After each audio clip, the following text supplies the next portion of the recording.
Hey everybody, welcome to today's lecture. Before we jump in, I just want to say a massive thank you to La Trobe University and all our other sponsors who really helped to put these lectures on and make them happen.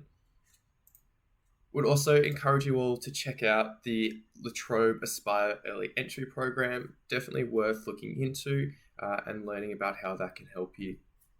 Now let's jump into the lecture. Hi everyone, so welcome to the July ATAR Notes lecture series. So if you don't already know, ATAR Notes is actually a Australia-wide organisation providing high school resources to enable success for all students. So we have a bunch of free resources including study notes, lectures, discussion spaces. So if you check out the website, you'll see heaps of resources to help you with VCE, because they definitely help me. Then we also have other resources like TuteSmart Tutoring. So I'm also a TuteSmart tutor providing online tutoring from recent Year 12 graduates. Then we have like study guides and Ed Unlimited, which is basically hundreds of study guides. It's like the Netflix of VCE resources. So definitely check that stuff out on the ATAR Notes website. But today we're going to be going over HHD 3/4, the July lecture, so we're going to be focusing on Unit 4. So I am Alicia. I graduated last year in 2022, and I'm currently doing a Bachelor of Law Honours and Science at Monash University. I had an ATAR of 98.15, and I'm a HHD tutor at TuteSmart, like I said. I completed HHD back in year 11 and got a roll 50, and I also did biology. And then in year 12, I did English language, literature, legal studies, and methods. And I love eating and traveling, as you can see there. But today we're going to be covering all of Unit 4 Area of Study 1 and the start of Unit 4 Area of Study 2. There will be no designated break, so just pause whenever you need to, and we're going to be using the Q&A software. So you can ask questions and receive answers to them live, and I'll be monitoring the chat throughout the presentation. So if you need any questions or anything at all, just let me know in the chat and I'll try my best to answer it. So this is a study design. So the VCAR study design is what we have pictured here, and it's really important that you check this out because it has basically everything that you can be assessed on throughout VCE. So it was sort of like my Bible throughout VCE, making sure that I had one printed out and everything. But basically, this is our lesson plan for today. So we're going to be going over the key knowledge stuff of the characteristics of high, middle, and low-income countries, the similarities and differences in health status, factors contributing to them, the concept and dimensions of sustainability. We've got human development and the implication of global trends. Okay, and then these are the key skills. So this differs because it's talking about describing. All right, so what you need to know, you need to be able to describe it. You need to be able to evaluate data to analyze similarities and differences, and analyze factors and discuss their impact. Then compare health data, explain and evaluate and analyze. So obviously all of these are very, very different skills, but you need, in the context of it, will be clear because I'll be popping in a bunch of VCAR questions and practice questions for each topic, just so you can get your head around what sort of things you're going to be asked for this unit, for this area of study. Alrighty, so let's have a start with high, middle, and low-income countries. Okay, so all countries are going to be classified as either three of these basically income brackets, okay, and it's based on a country's gross national income, also known as GNI, and that basically estimates how much an individual in the countries typically earns in a year, right? So it's their personal yearly income, and it's calculated using the following formula. We've got the country's total income, it's done in US dollars, divided by the country's population, and that is your GNI per capita. And it's important that you have that per capita in there because VCAR is really, really specific about it. But I'm sure this will make a bit more sense as we go over the next slides, all right? A limitation of this is it doesn't really reflect the inequalities in income distribution, right? Because there might be a bunch of really, really rich people in a country, right? And when you add that together, it might make the average a lot higher. So it means that it might look like the GNI is actually really rich, but it might just be that the average income is really, really rich, but it actually isn't. It's just about a couple of billionaires that are skewing the data. All right, so we'll have a bit of a look at this in the next couple of slides. So here is the current GNI per capita range, okay? And you do need to know this. Generally, just need to understand generally the rough ranges. You don't necessarily need to memorize it, but that's up to you.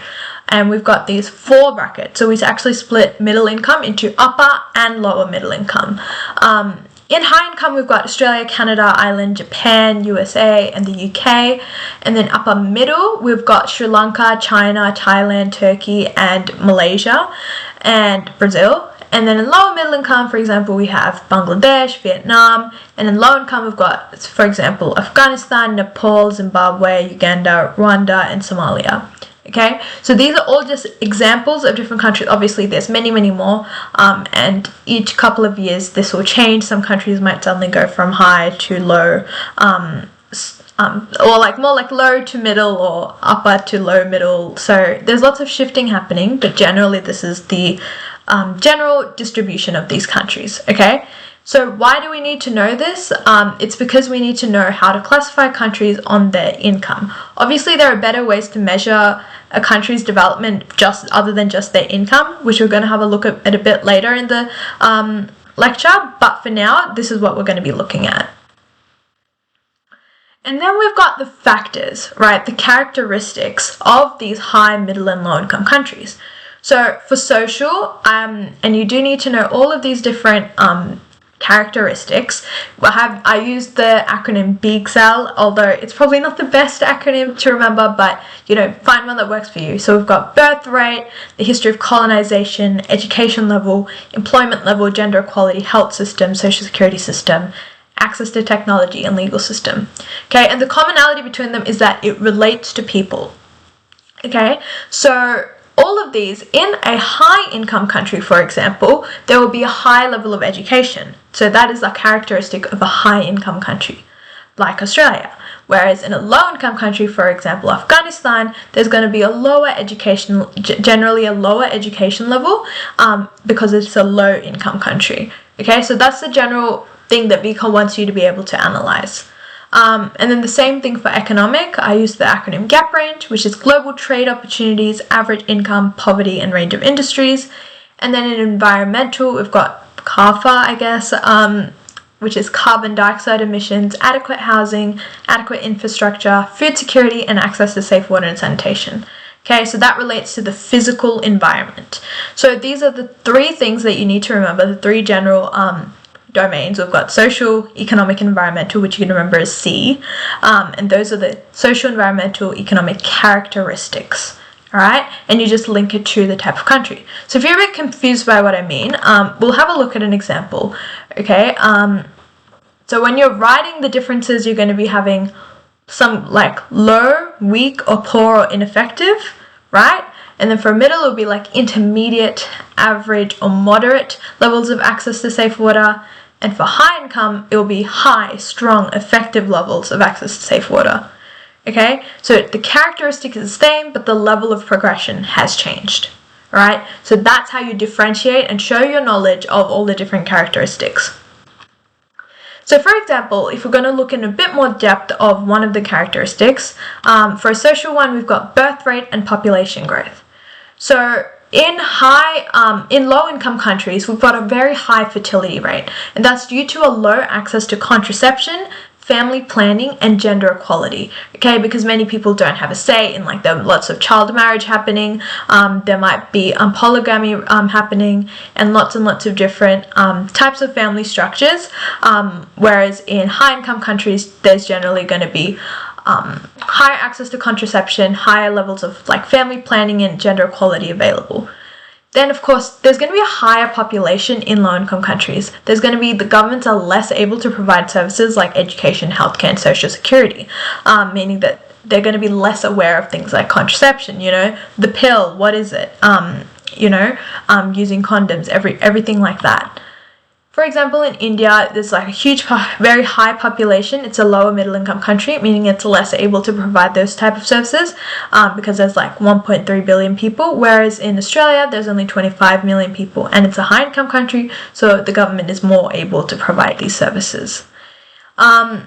And a low birth rate enables steady population growth, right? It means that there's not just this huge spike, meaning that the government can keep up with providing services, okay? But it also means that there is an aging population. However, that's a sort of a different story. That is, for example, Australia. So that's a very common theme in many high-income countries. For example, Japan. There's actually very, very low birth rate over there, meaning there aren't many kids in Japan anymore, which leads to an aging population, many other issues with that. Economic characteristic, for example, we have global trade opportunities. So this is very much influenced by the level of infrastructure in a country. Your roads, your ports, your airports. High-income countries definitely have access to these resources, meaning that you can transport your goods to an overseas destination, meaning that you can get more income, right? Making yourself richer. In middle-income countries, many are still in the process of building this infrastructure and developing trading links, so meaning that the richer areas in those countries generally have a bit of infrastructure, whereas the poorer areas generally don't, and are less able to export their goods to overseas destinations. And then low-income countries, it generally lacks that infrastructure, knowledge, and production capabilities to trade, meaning they're less able to grow their income, and it creates this negative cycle of low-income countries continuing to be poor. Then for environmental, we've got adequate infrastructure, okay, so that's the A in CAFA. So infrastructure like roads, hospitals, sewage systems, electrical grids, telecommunication systems. These are all examples of infrastructure they can use. You don't need to mention all of them in your answer, just a couple are responsible for many differences between high, middle, and low-income countries. Okay, so high-income countries usually have adequate roads and transport systems, piped water, sewage systems, and electricity grids. Whereas people living in low and middle-income countries often lack access to these facilities, especially in rural and remote areas and urban slums, okay? So that often leads to lots of differences in health and health status. Alright, so here's basically a summary of high, middle, and low-income countries, alright? So here we have healthcare that is accessible, less access to healthcare, literacy and education, less literacy and education. Safe water is available and sanitation is available, less available. Food, more available, less available. And then stable political systems, whereas in low and middle-income countries, there might be a lack of political stability, or it can be turbulent. Okay, and same with life expectancy. So these are just sort of your general overview of the differences between these countries. So, here's a question from VCA 2018, and it provides you a table with a range of different data. Fertility rate, mean years of schooling, cancer death rate, chronic respiratory disease death rate, and human development index. So we haven't looked at the HDI yet, so we're going to ignore that bit for now. But using the data above, identify low-income country. So what you can do here is, you know that in a low-income country, they're generally going to have much lower rates of schooling and much higher rates of fertility. Alright, we haven't really learnt about the cancer death rate yet, but you do need to know it's generally going to be higher in high-income countries. I know it's a bit confusing, but the only reason is we have more fast food and things like that, right? More unhealthy lifestyles. So it's more common in high-income countries. And whereas chronic respiratory disease death, it's going to be higher in low-income countries because there's poorer ventilation and environments, all right? There's going to be like less regulated pollution and things like that, and factory working happening. Okay, so using that knowledge, if you were to pick a low-income country, you could either pick Niger, which has a 1.7 year mean years of schooling, right? So that's really, really low. Or South Sudan, which has really, really low, 4.8, okay? These single digits years of schooling. Whereas Australia and Greece and France have really high years of schooling. And then we also, if you look at the fertility rate, it's really, really high for Niger and South Sudan. However, if you have a look at the cancer death rate, it's really, really high in Australia and in France. But the chronic respiratory disease rate, like it's really, really low in France, really, really low in Australia, and the highest in South Sudan. Okay, so that's how you can identify a low-income country. So here an example is Niger has if we ignore the HDI bit, Niger has only a mean years of schooling of 1.7, typical of a low-income country, and disease rates are high at 49.1 chronic respiratory death per 100,000 compared to 27.8 in Australia. Alright, so that's an example of a high-scoring answer for 2 marks. Alright, so here's just an overview of stuff you might have learned throughout 1-2 and Unit 3. What does it mean to link back to health status? Basically, it means you need to link back to one of the 9 indicators of health status, alright? And then what does it mean to link back to burden of disease? Well, it basically refers to YLL, years of life lost, YLD, years of life lost due to disability, or DALYs, disability adjusted life years. Alright, so that's a combination of YLL and YLD. So making sure that you remember this stuff because it carries throughout all of Unit 3 and 4. And what does it mean to link back to health outcomes? Well, basically it means you can link to either one of the 9 indicators or the 5 dimensions of health and well-being. Alright, and then of course health and well-being you have to link it to one of the 5 dimensions. Cool. So, what are the factors that contribute to differences in health status and burden of disease? The ones we focus on in HHD are poverty, inequality and discrimination, global distribution and marketing, safe water, and sanitation. Okay, and you can remember this using the acronym PIGS. Alright, so we're going to be having a look at all of these things and how it impacts on health status, specifically in throughout different countries. So what is poverty? Poverty is defined as the deprivation of basic resources. Okay, so it's not just money, it also includes food, water, clothing, adequate housing. And often it's considered to be a lack of money, but it is not just that. But money is usually the basis for all of these things. However, poverty is more than just that, more than just lacking money. It's all about not having enough food, not having enough water, not having clothing, not having adequate housing, right? So make sure that you have that reflected in your answers. And there are 2 types of poverty. We have relative poverty, right? So that's living on less than 50% of the country's average income. And then extreme poverty, which is living on less than $1.90 a day, okay? And it's not something that you need to know for HHD, like specifically that specific definition, but it's just something you shouldn't have in mind. So generally, low-income countries have more rates of people living in poverty than in high-income countries, all right? And that contributes to differences in health status and burden of disease. So, what is the impact of poverty on health status and burden of disease? There's going to be a lack of food because you're less able to afford food, and that increases the risk of malnutrition, leading to death from hunger, increasing your mortality rates. Then we have a lack of water, meaning weakening the immune system functioning, meaning they're more prone to infectious diseases, increasing your years of life lost due to disability or your morbidity. Then we have inadequate shelter, increasing the risk of contracting infectious diseases, right? Because when you're out in the open air, when you don't have enough shelter because you're poor, as a result of poverty, you're going to be more prone to airborne diseases like influenza because you're in the open air. And then you link it to the health status indicator of prevalence of a specific infectious disease.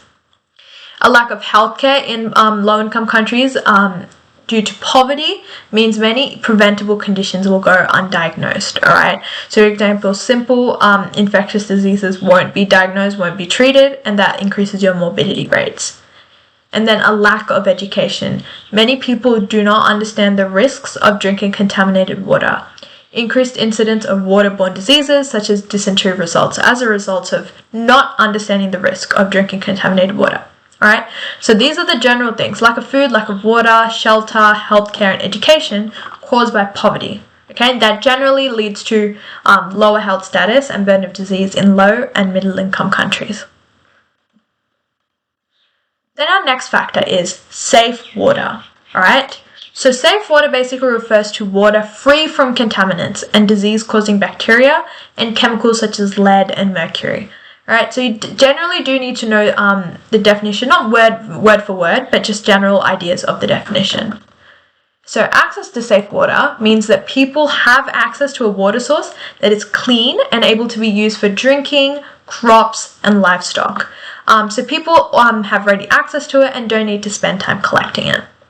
This task, unfortunately, falls to women and children in low-income countries. So they're going to be more impacted by having less access to safe water. So something to keep in mind when we're talking about impact on health status. And keep in mind that low-income countries generally have less access to safe water than in high-income countries.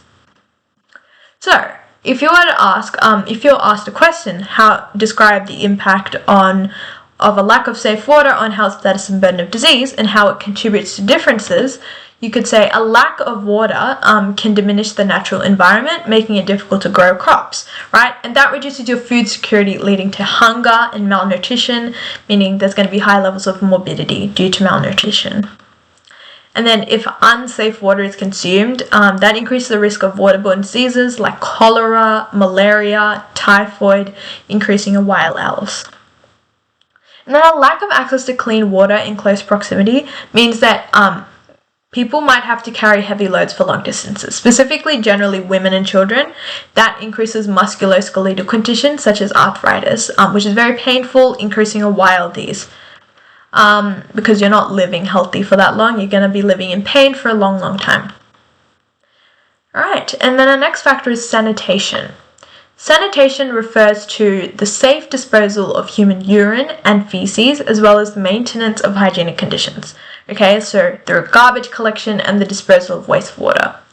And then primarily it relates to infrastructure. Okay, so this definition is actually really important because a lot of people get safe water and sanitation just a bit mixed up. So keep in mind the specifics of it being the disposal of human waste, not just making sure the environment is clean. It also relates to removing human waste safely. So an examples of sanitation includes a public provision of clean drinking water through infrastructure like taps, adequate sewage disposal, waste removal from the streets, so your garbage collections, and generally sanitation is less available in low-income countries than in high-income countries, leading to differences in health status and burden of disease. So as a result of a lack of sanitation, there's going to be no functioning waste disposal, meaning poor air quality, right? And that increases the risk of airborne diseases like your bronchitis and respiratory diseases like asthma, and that increases your YLDs. Then also having unsanitary conditions creates breeding grounds for mosquitoes, and that increases the risk of malaria because mosquitoes carry malaria and they thrive in moist conditions, decreases life expectancy. A lack of a sewage system can increase the risk of waterborne diseases like cholera. That is a disease causing severe hydration and diarrhea, and that increases your dailies. And then a lack of segregated toilets at school for human urine and waste. Girls might have to go to a public toilet during night or might not be able to go to school at all, and that increases the YLDs due to mental health conditions like anxiety, because you're afraid of being attacked at night. So here is the key difference between safe water and sanitation. This is usually a 2-marker question. So 1 mark is for the definition or description of safe water. Then you have to include a comparative word anytime it asks for the difference. Okay, so very, very common SAC question. So make sure you have like while or whereas in between the 2 definitions. And then the 2nd mark is for the definition of sanitation. If you do have both the descriptions but you don't have the comparative word, you're not going to get all the marks. Alright, so make sure that you include the comparative word of like whilst or whereas or however in between those 2 definitions. So for example, safe water refers to water free from contaminants and disease-causing bacteria and chemicals, whilst sanitation refers to the safe disposal of human urine and feces, as well as the maintenance of hygienic conditions through garbage collection and disposal of wastewater. Alright, so you need to make sure you have that comparative word in between them. And it's definitely worth having this sort of answer memorized, not just word for word, but like really understanding how to answer this question, as it's a really, really common SAC question. So, what is inequality and discrimination? That is our next factor from the acronym PICS. Inequality is the state of not being equal, especially in status, rights, and opportunities. And then discrimination is the treating someone differently as a result of their personal characteristics. So your age, ethnicity, religion, etc. And this can involve the unjust treatment and violation of rights. And those are very, very, very key words. So generally, low-income countries have more rates of inequality and discrimination than in high-income countries, contributing to differences in health status. So, the subcategories of inequality and discrimination are race, religion, sex, sexual orientation, gender identity. Alright? And it's really important that you remember that sex is a biological trait associated with males and females. Sexual orientation is about who a person is attracted to, and then gender identity is how a person identifies and expresses themselves to be. So, as a result of racial discrimination, you can be socially excluded, leading to mental health conditions, be attacked, have physical violence, causing injuries, be refused job opportunities, leading to poverty, and refused access to healthcare. Alright, meaning there's going to be more infectious diseases and things due to being refused access to healthcare. And that's also the same for religious discrimination. As a result of sexual discrimination, there's going to be reduced access to schooling for many girls and women, leading to lower health literacy and reduced likelihood of having their children vaccinated or having, safe birth practices, etc.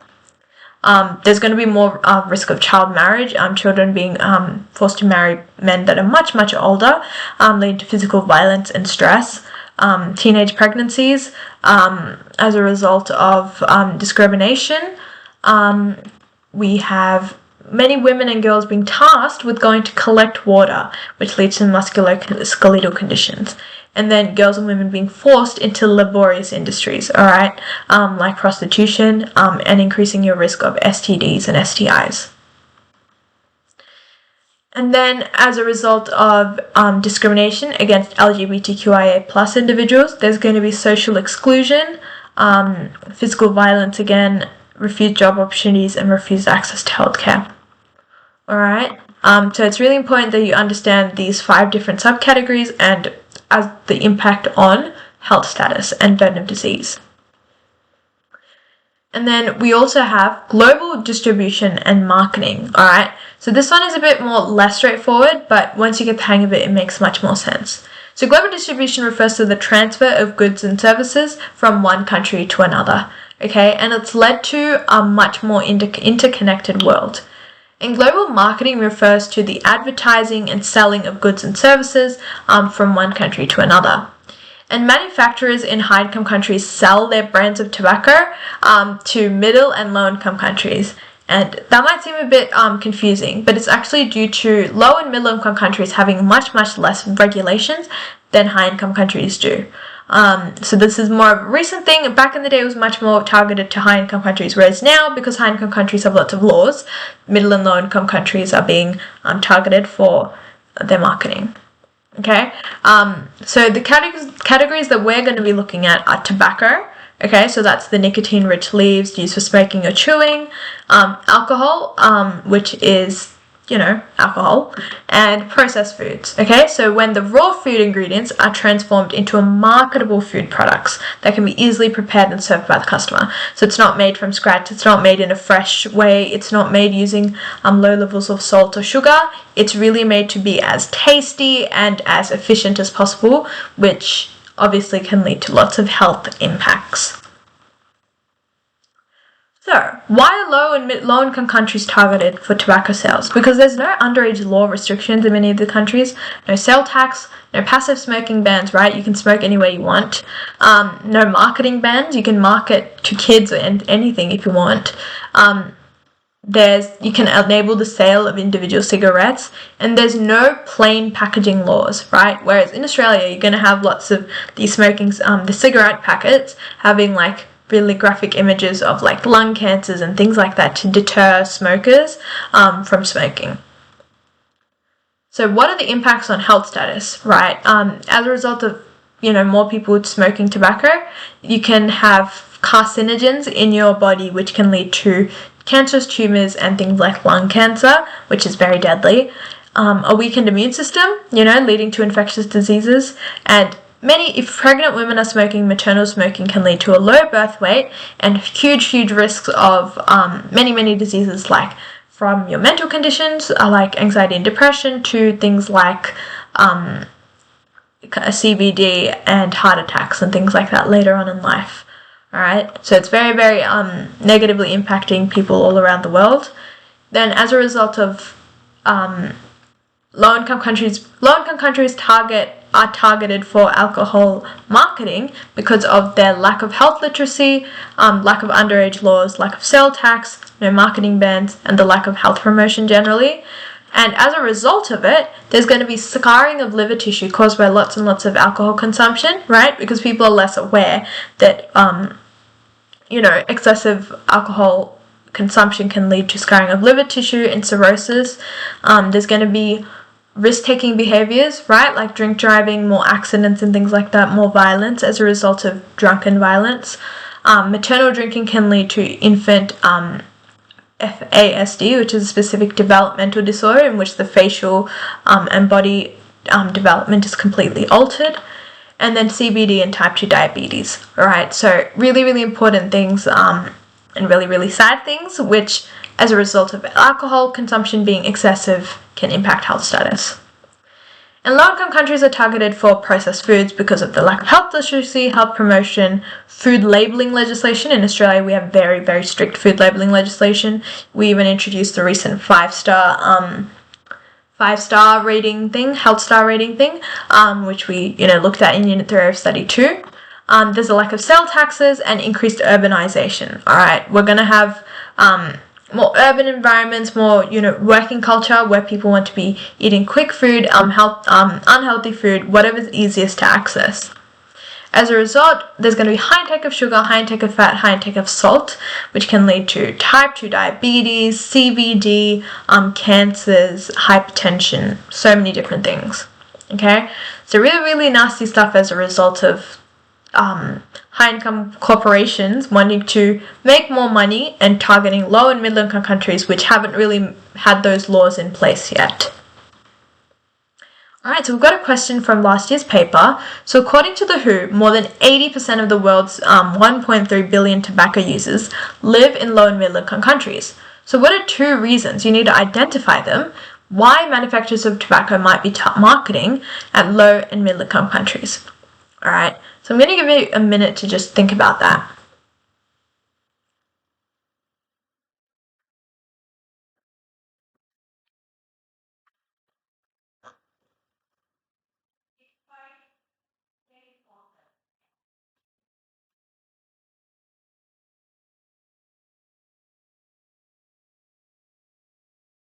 Alright, if you haven't already guessed, it's actually due to tobacco profits falling in high-income countries. There are fewer laws in these countries. For example, you need to make a specific example like low tax on tobacco, fewer restrictions on where people can smoke, and there's lower levels of education in these countries, alright?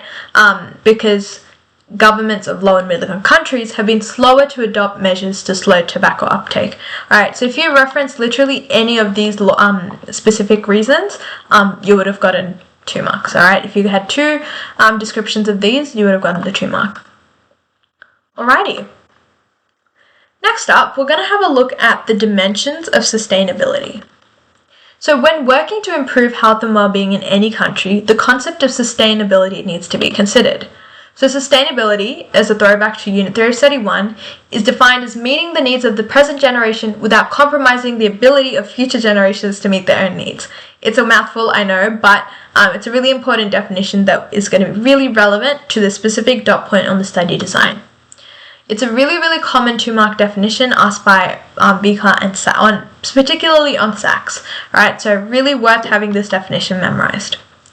Now we have 3 dimensions of sustainability that you need to know. We've got social, which refers to creating an equitable society meeting the needs of all citizens and can be maintained indefinitely. And then economic sustainability refers to ensuring that average incomes in all countries are adequate to sustain a decent standard of living, continuing to rise in line with inflation and living costs in the future. And then environmental sustainability, alright? And that's referring to ensuring the natural environment is used in a way that will preserve resources into the future. So, I think you might have noticed is that we had already gone over social, economic, and environmental characteristics of high, middle, and low-income countries, and now you're going to have these social, economic, and environmental sustainability dimensions, okay? And you're going to have all of these different aspects to memorize as well. So it's really, really important that, for me, I created my own little acronyms, but for you, you find the acronyms that work the best for you.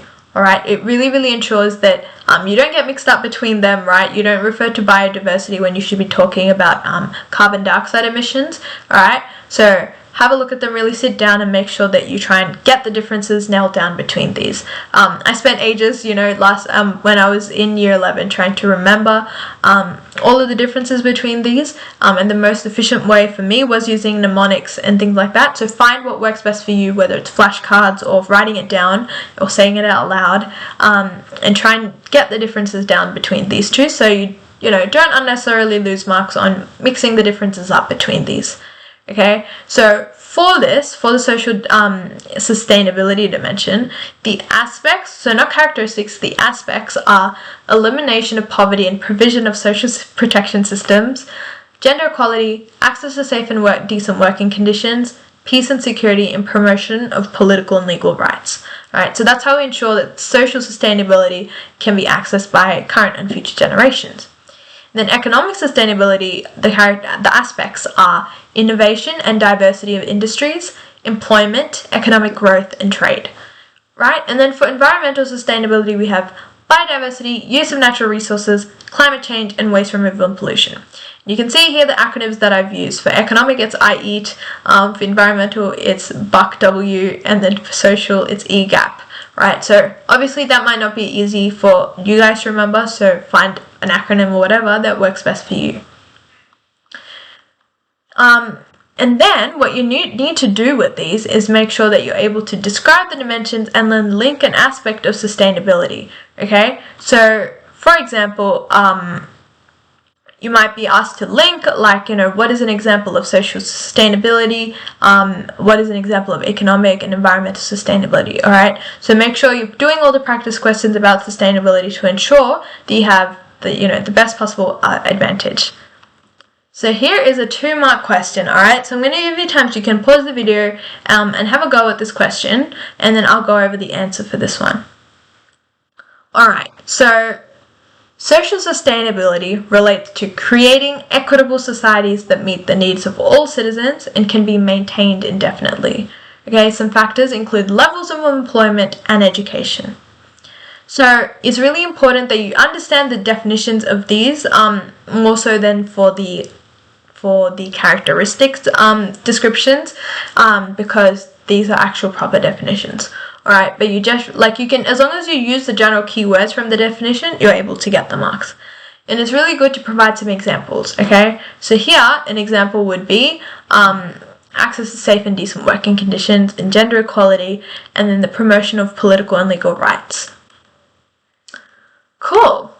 So now let's move on to human development. So human development, and this is a really, really important definition because, HHD, health and human development. It refers to creating an environment in which people can develop to their full potential and then lead productive, creative lives in accordance with their needs and interests. It is about expanding people's choices and enhancing capabilities and having access to knowledge, health, and decent standard of living. Okay, and participating in the community and decisions affecting lives. Okay, so that was a whole mouthful. But as you can see, I've sort of split it up into these 5 parts.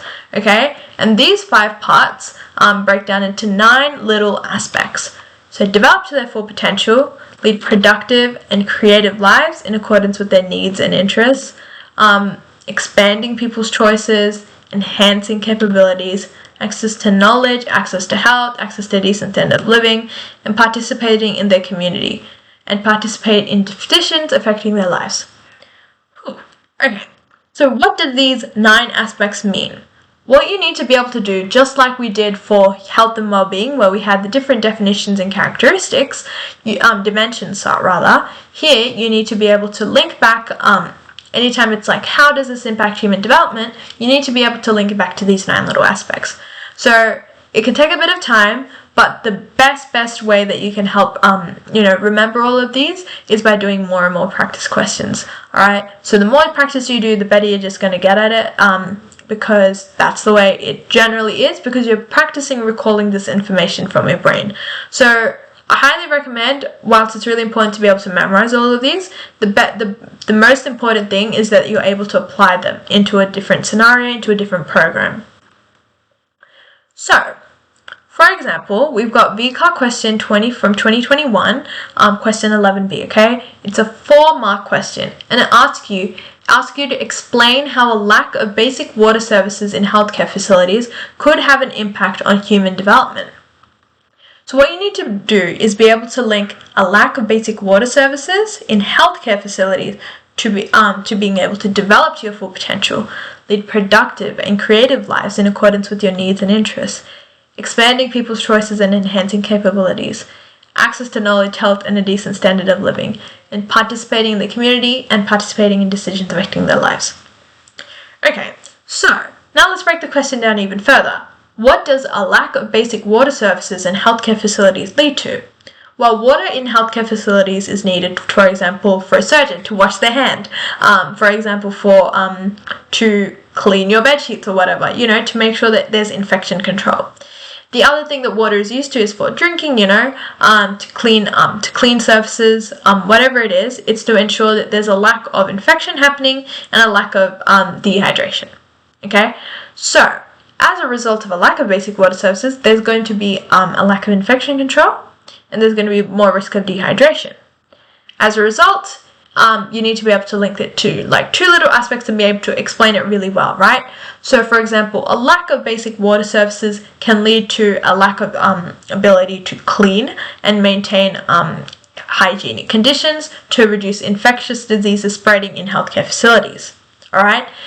As a result of infectious diseases spreading, that can inhibit a person's ability to develop to their full potential, right? Because you're going to have people that are not being able to develop properly as a result of being sick, as a result of obtaining an illness, for example.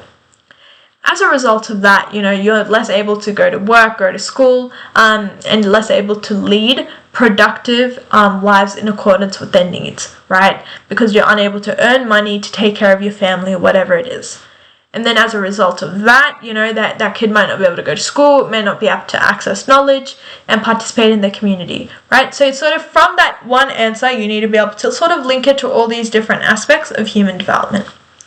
Now, let's look at a VCAR sample answer.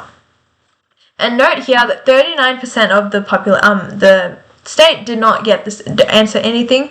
So it's really important that if you're unsure of how to answer a question, at least write some dot points, at least write something down, especially when you're out of time, to ensure that you don't get nothing, right? It's better to get 1 mark or 2 marks than to get 0 marks. All right, so that's just an exam skill. But for this question, most students could identify aspects of human development, right? So the ones we have listed here. But many did not make meaningful links between lack of access to water in healthcare facilities and human development, okay? And there was just a lack of discussion about water. So in this high-scoring response, they talked about more people are exposed to the risk of infections and susceptibility diseases, especially waterborne diseases like cholera and diarrheal diseases, right? More adults are going to have ongoing infectious diseases, meaning they can't return to work. And they're not able to earn an income to afford basic needs like food, shelter, and clothing, preventing them from having a decent standard of living, right? So they linked it to this one. Then they also talked about how more children might be displaced due to their parents, from their parents due to being ill, right? And having diseases that are prolonged. And the children might not be able to attend school, mean that children cannot be educated and their choices and capabilities are not enhanced for their future benefit. Alright, and as you can see here, they talked about choices and capabilities are not being enhanced, right? So you don't need to specifically say negatively impacting their ability to enhance capabilities. You can obviously change the wording of each of these aspects to suit the question. In fact, that's really encouraged because it shows you have a deeper understanding of human development. Okay, so there are many questions of these, so having a go at linking it to human development is really important. Alright, so the factors they've linked it to here are lack of basic water services, preventing them from having a decent standard of living. Then we've got a lack of basic water services, meaning their choices and capabilities are not being enhanced. Alrighty. So we've done human development, and now we need to have a look at the Human Development Index. So it's actually known as short the HDI. It's a measure of human development, right? So we've learned about human development, and now we need to find a way to measure it. It's developed by the United Nations, and countries are assigned a number from 0 to 1, okay? It's better than the GNI because it takes into account socioeconomic factors. Whilst the GNI per capita, just measures how much money an individual has on average in that country, this has a look at socioeconomic factors. This combines dimensions of long and healthy life, knowledge, and decent standard of living. Okay? And then each of these dimensions has its own indicators. So for example, we have a long and healthy life. That dimension has the indicator of life expectancy at birth. Okay? And this indicator means the number of years a person can expect to live at birth if death rates do not change. It is really, really important that you include this life expectancy at birth, because in past papers, VCA has been really strict about, students did not say at birth, so that we can't give them the marks. So make sure you write life expectancy at birth. And then for the dimension of knowledge, the indicators that we use are expected years of schooling and mean years of schooling. Expected years of schooling refers to the number of years of formal schooling that is expected to be achieved by those entering the school system, whereas the mean years of schooling is the average number of years of schooling achieved by those aged 25 and over. So we're measuring two different demographics of the population. We're measuring the 25 and over, and then the people that are just entering the school system. And then the final dimension is a decent standard of living, and that's measured using our initial indicator, which was gross national income per capita, which is obviously in US dollars. The average income a person in a country gets once debts to other countries have been paid, okay? So we're having a look at how to measure human development. However, there are going to be advantages and limitations to this. So please note, dimensions are what you're measuring, and indicators are what you use to measure the dimensions. So what are some advantages and limitations of this one? So one advantage is that the HDI is a single statistic. It means that you can easily make comparisons between the countries and between past data of your own country. You're not going to have to look at all these different complicated graphs. It sort of condenses it into this one number of like 0.9, 0.5, 0.3, alright? And it makes sure that, you can see if there's been improvements or decreases, and then have a look further if you need more information. However, a limitation is that it's based on averages. Again, it does not provide an indication of the inequalities within a country. So there might be one region of the country that just has really, really high years of mean years of schooling, right? So there might be people that have completed the entire education system all the way to tertiary, whereas there might be many more people in that country that have lower years of schooling. However, due to that, inequality, it's not being reflected because it's an average. It means that it's less accurate to what's being experienced by each individual. However, the HDI has captured the attention of media, policymakers, and communities in the past and raised awareness of the importance of human development globally. So sometimes you'll see all of these posts about and these news stories about how Australia has reached the top, or Norway's in the top, Sweden's in the top, and there are lots of countries that are trying to ensure that they have good human development, right, and that they focus on improving on the areas that they're not as good at. However, there's something that each of these indicators are not really a measure of the quality, right? So for example, mean and expected years of quality of schooling does not measure the quality of education. And same with life expectancy. All it does is measure the quantity of life. It might not measure how many years of healthy life is expected for an individual in that country. So it means that it's not as it's very much like a numerical approach, whereas in real life, it does not necessarily mean that human development is achieved just because we have this really high life expectancy. If you're going to spend most of that, being sick, unwell, or, not having good education. Okay? One advantage though is that it considers more than just average incomes, right? You're not just looking at, how much money each individual person earns, because that doesn't really reflect all of the 9 aspects of human development. It's a really comprehensive account of human development. However, it neglects key aspects of human development like your freedom, your choices and capabilities, participation in the community, right? All it looks at is really like your knowledge, your number of years you can expect to live, right? And then the number of money you have, the amount of money you have, okay? And again, there's no survey data being collected. It's all about, these specific numerical numbers. It might not really reflect how people feel about their lives and their issues in their communities. Okay, so it definitely has its advantage and it's definitely a step up from GNI per capita, but it has its own limitations just as each unit of measurement in anything does.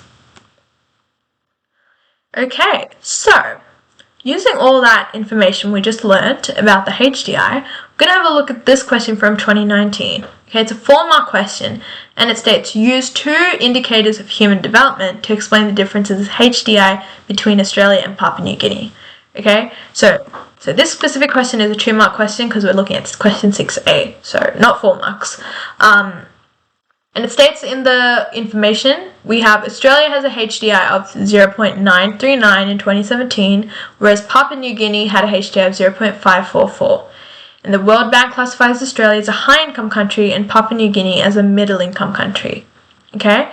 So, indicators of human development, right? So if we have a look back here, these are the indicators and these are the dimensions. So, what are the differences in between Australia and Papua New Guinea using these indicators? So, for example, one indicator we might use is life expectancy at birth. So we could say Australia is more likely to have a higher HDI of 0.939 due to having a higher life expectancy at birth than Papua New Guinea, which had a lower HDI of 0.544. And then for point number 2, another indicator is GNI per capita. So as the World Bank classifies Australia as a high-income country, it is more likely to have a higher GNI per capita. Okay? As a result, it's more likely to have a higher HDI of 0.939 compared to Papua New Guinea, which is a middle-income country and has a HDI of 0.544. Okay? So you can see here, the most common error was to simply identify the indicators and not reference Papua New Guinea or Australia. So don't do that. Make sure you're actually, using it to explain the differences between the countries, and also make sure that you use the specific wording of life expectancy at birth and GNI per capita.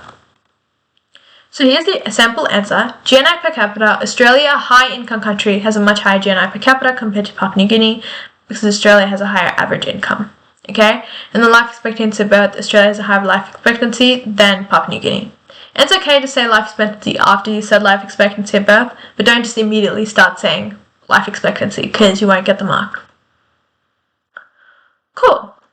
So next up, we have global trends. Alright, so global trends are general trends that have been observed in the world over the past couple of years. So we have 4 main trends that we're going to be focusing on. Alright, so we've got climate change, we've got digital technology for knowledge sharing, we've got world trade and tourism, and we've got conflict and mass migration. So we can actually split this up into world trade and world tourism and conflict and mass migration, but generally we group them together because they have these very similar ideas. So what we're going to be having a look at is how climate change is caused by burning fossil fuels, alright, and how this leads to an increasing temperature of the planet and leads to overall just complete shifts in the weather, right? There's going to be fluctuations in rainfall and temperature, which, we can even observe now, right? And then there are these sub-aspects of climate change that we need to focus on in HHD. We've got rising sea levels, changing weather patterns, and more extreme weather events. Okay, so these are the 3 aspects of climate change that you need to refer to in your answers, right? You need to at least talk about one of these. So, a direct effect of climate change is rising sea levels, right? And a direct effect of rising sea levels is that many individuals in low-lying areas especially need to relocate. Okay, so for example, if you have a look at many island nations, such as the nation of Kiribati, it's having to relocate, and people are completely just moving out due to not having any more space to live on, basically. They're just constantly being inundated with water, lots of flooding happening, meaning that lots of houses and homes are being destroyed, and they needed to completely relocate. And now they're even looking at being a digital nation, right? They're looking at having to be put all of their languages, their cultures, like, what their island looked like beforehand, into a digital platform so it doesn't get forgotten, right? So that's the state that we've reached. There's also a reduction in availability of fresh water. When you're having rising sea levels due to these glaciers melting due to global warming, you're going technically climate change or global warming, you're going to be having lots and lots of salty water, not fresh water, being inundating these islands, right? So there's going to be more water, but humans can't drink salt water. We can't drink ocean water, right? We need fresh water for almost everything, right? So that's another effect of rising sea levels. And then it's really difficult for farmers to grow good food crops when you're going to be having rising sea levels due to the levels of flooding, the lack of fresh water to irrigate certain plants and things like that. So as a result of having to relocate, for example, in Kiribati, you're going to have stress. You're going to have really, really huge impacts on mental health and well-being because, that's a key aspect of the dimensions of health and well-being.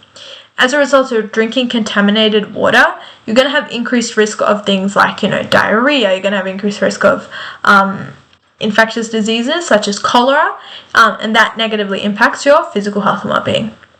And, many, many countries are going to be having to face this issue of, having to fight to gain control over fresh water, right? So there's increased risk of conflict and war due to global warming, due to the rising sea levels, meaning that people need fresh water and having to fight. So as a result of conflict, there's going to be less peace and harmony, causing negative impact on spiritual health and well-being. Then, of course, you're going to have violence and things happening, which negatively impacts physical health and well-being. So yeah, many, it's like a very sort of domino effect caused by climate change. Then we have more extreme weather events. And as a result of that, specific examples are floods, droughts, bushfires, heat waves, and then natural disasters can leave lots and lots of people homeless, right? And you're going to have lots of people, having no food, water, home, shelter, losing their family members, losing their friends, losing their workplaces, and their schools and things like that, right? So lots and lots of domino effects. So as a result of natural disasters, there's going to be more displacement, right? And then if you're looking at a social dimension, for example, it's going to lead to less ability to maintain your meaningful connections with your family and friends, right? You're going to lose that supportive family and friend network because you're displaced, right? You're lost. You have no one else because you've been displaced. As a result of your spiritual health and well-being impacted, you're going to have, less peace and harmony, less sense of belonging, due to all the negative emotions associated with displacement. As a result of destroyed infrastructure, like your homes, you're going to have lower personal resilience maybe, you're going to have lots and lots of negative emotions, you're going to have increased stress and anxiety, and all of that leads to, probably destroyed emotional and mental health and well-being. And then as a result of changing weather patterns, a direct effect is that there's going to be a change in the type of crops that can be grown, right? So if, for example, we've got a tropical area suddenly, having these really lots and lots of cyclones and things like that, you might no longer be able to grow that specific type of fruit, for example, bananas. And then you're going to have lots and lots of changes in the type of food that can be grown. Farmers might not be able to adapt to that, right? Because once you've sort of created this entire area to grow bananas rather, and then now you can't because of the changing weather patterns, there's going to be lots and lots of issues with food shortages, fresh food shortages, due to the extremes in temperature and the increased air pollution as well. Right? For example, if you had looked at New York, there was all that air pollution. That obviously can lead to lots of ventilation issues. You're breathing in all this really toxic, harmful air, and that's going to cause lots of impacts on health and well-being. Right? So these unpredictable rainfall patterns can lead to stress for farmers, leading to, negative mental health and well-being.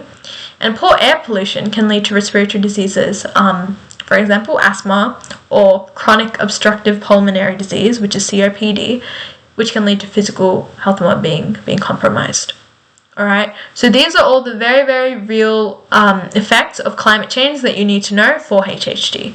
All right, and unfortunately, many that you could see in real life right now. And anytime you're asked a question about climate change, you're going to only be able to talk about negative implications, right? So whilst for these, right, for conflict and mass migration and climate change, you can only talk about negatives.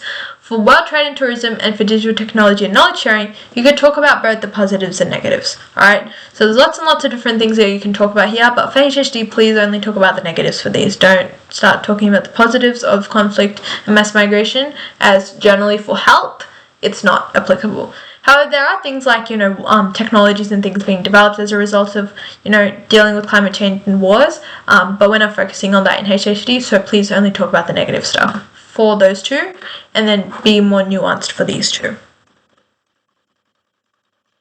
Cool. So yeah, we just talked about it. Alright, and then for conflict and mass migration, there really are only negative implications, right? So as a result of conflict, you're going to have risk of personal injury. Many women and children are at much higher risk of physical violence and abuse in conflict, and that can negatively impact your physical health and well-being because you can, have injuries, you can have more stress and anxiety, a lack of optimism about the future, and then social health and well-being, you might not be able to make as much meaningful connections with other people, due to, facing that trauma. And then the physical environment is often destroyed, and infrastructure is often destroyed in conflict, right? Meaning that things like healthcare services, they might be completely packed or destroyed, meaning that physical health and well-being, those wounds and things can't be treated, right? You might have more people dying of things like septic shock due to, the wounds not being treated and getting infected, okay? You're going to have lots of people dying due to not just, not having their medication that they need to live, and as a result there's going to be lots of death and more diseases. And then as a result of mass migration, so mass migration, for example, it's when a huge population of people are fleeing, mainly war zones. So if you ever think about places like in Myanmar, where there was the Rohingya Muslims fleeing, where you have all over the world, right? You have all these people fleeing war. Recently we had Ukraine many people are fleeing. And these people are often forced into crowded and unsanitary conditions, right? That can lead to many disease outbreaks because you're having all these people together, maybe drinking uncontaminated water, facing really poor sanitary conditions, and, disease can spread rapidly. Right? So you might have cholera outbreaks, you might have typhoid outbreaks, and that can lead to negative impacts on physical health and well-being. And when you're fleeing war, you're unable to go to work and school, right? Because you're fleeing your country, and that can lead to negative impacts on social and spiritual health and well-being because you're losing that sense of structure, that sense of connection to other people because you're in that constant state of, fear about what's going to happen. And then displaced women and children are at much higher levels of gender-based, domestic, child and alcohol-related abuse, okay? And that can, obviously negatively impact all of the dimensions of health and well-being. So again, conflict and mass migration only have negative implications on health and well-being, so only focus on that stuff just for those two global trends. Okay, and the skill here is to be able to analyze the implications on health and well-being on global trends, right? So you might be given a question, how does climate change impact health and well-being? You're going to say, it does this, negatively impacting this dimension, it negatively impacts this dimension. Same with conflict and mass migration. However, now we're getting to the things that have both positives and negatives, okay? And that's where you start talking about, one positive implication of world trade is blah, blah, blah, positively impacting health and well-being. However, a negative one is this, okay? So we're going to have a look at examples of what I mean. So as a result of world trade, so increased world trade, right, we have more and more countries nowadays trading between all these different countries. There's going to be more job opportunities for local workers, and that can increase your financial security, improving, almost all your dimensions of health and well-being. Because they're able to access money, to be able to afford food and things, healthcare services, whatever it is. Export growth and trading opportunities promote gender equality generally, and that promotes your mental health and well-being, right? Because more jobs also includes more women generally, being able to be involved in the workforce, and there's also going to be increased national economic growth. Okay, and that improves your infrastructure, like your healthcare systems, your public transport systems, your roads, etc., and that improves your physical health and well-being. However, as a result of increased world trade, you're going to have many women and children being exploited for labor, okay, and that can lead to increased injuries and in many instances death as well. If, for example, we look back a couple of years ago, there was the Rana Plaza collapse, in which a popular American corporation's sweatshop in Bangladesh, it's called the Rana Plaza sweatshop, was basically entirely collapsed due to the poor work environment, and as a result many people got crushed and unfortunately died. So that's often as a result of many women and children not having any other options but to work in these sweatshops where many of our clothes are made. There's going to be increased injuries and negative impact on physical health and well-being. And also many children are unable to go to school, and girls especially unable to go to school due to having to work to provide for their families, and that negatively impacts social health and well-being. So yeah, again, make sure that you can talk about the positives and the negatives of world trade, right? Because world trade has so many positives, so many negatives, because you're more connected with everyone, but also you're going to have all these issues of where is how the actual behind the scenes, and especially in low and middle income countries, were negatively impacted by world trade. How about tourism? Tourism generally increases average incomes due to more employment, in positively impacting all your dimensions of health and well-being. Okay, it increases your understanding between cultures. Okay, you can sort of bridge those gaps, bridge those prejudices, building the sense of peace, harmony, sense of belonging in the world, promoting your spiritual health and well-being.